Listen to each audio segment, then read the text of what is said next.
dan matinya tidak menyusahkan orang lain.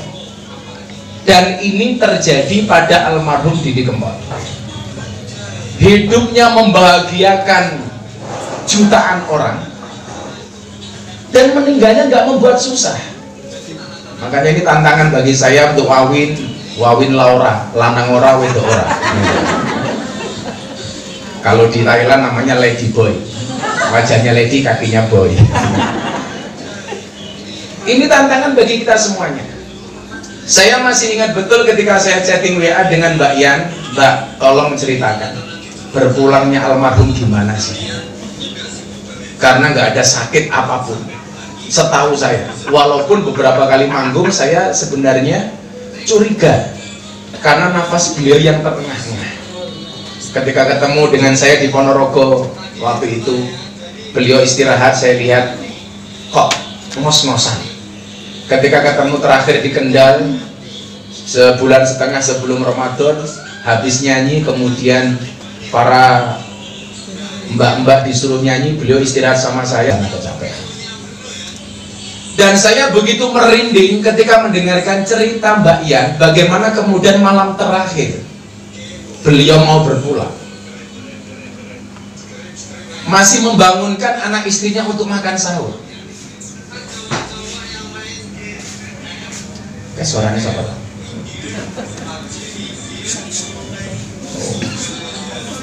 Ono suara orang rupanya biasanya entep.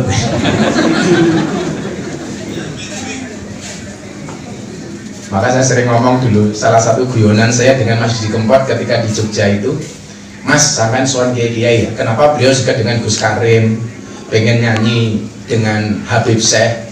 Karena waktu itu beliau ketika tanya sama saya, kuncinya aku main tenang piye Gus? Sampean golek guru Mas, golek guru, cedak karo guru, guru sing ketok sing nyoto. Sekarang kan modelnya aneh-aneh, ngaji kepada radio umpamanya, ora jelas iki gurune sapa. Sing jenenge radio kuwi ana swara tanpa wujud. Sak ngerti kula sing ana swarane ana wujude jenenge entuk. Suarane ra ana wujude entuk jenenge. Dan alhamdulillah gara-gara itu Mas Didi sering sowan-sowan kiai-kiai. Termasuk salah satu kiai yang beliau sering datang itu di Sragen, Abah Sarif Hidayatullah. Abah Sarif Hidayatullah. Nah, ketika saya mendengar cerita Mbak Yan ini, bagaimana malam hari itu beliau masih teriak takbir 3 kali, Allahu Akbar, Allahu Akbar, Allahu Akbar. Betul Mbak Yan ya? Bagaimana kemudian matinya ini nggak membuat susah orang? Kan kadang-kadang nonton gitu, wong sugih tapi mati ini ku angel. Mlebu rumah sakit ramari-mari, bondone nganti entek, bahkan nganti utang tonggo teparuh, kemudian mati. Sehingga kemudiannya terjadi apa? Ninggali anak putune utang. Ini coba kita bandingkan dengan Mas Didi Kempot. Hidupnya menyenangkan orang, matinya nggak menyusahkan orang. Dengan sesederhana itu Allah memanggil Mas Didi Kempot. Artinya apa? Cerita hidup yang dibuat oleh almarhum itu adalah cerita yang baik. Maka kenapa saya sering mengatakan wong urip kuwi tugasnya mau gawe cerita. Sama halnya kita malam hari ini sekarang kita membuat cerita, Bu. Saya datang ke sini dalam rangka membuat cerita. Wallah, dari semua teman dekat saya yang 7 hari dan 40 harinya saya bisa datang baru almarhum Didi Kempot. Satu ya karena saya cinta dengan Mas Didi Kempot, yang kedua ya mergo lockdown.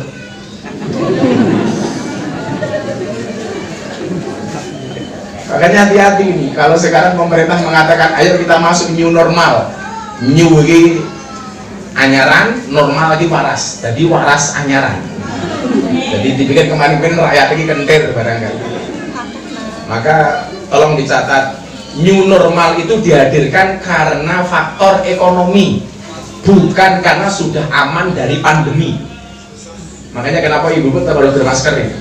Walaupun saya nggak yakin Anda itu bermasker karena takut dengan corona atau karena merongos, saya juga nggak tahu.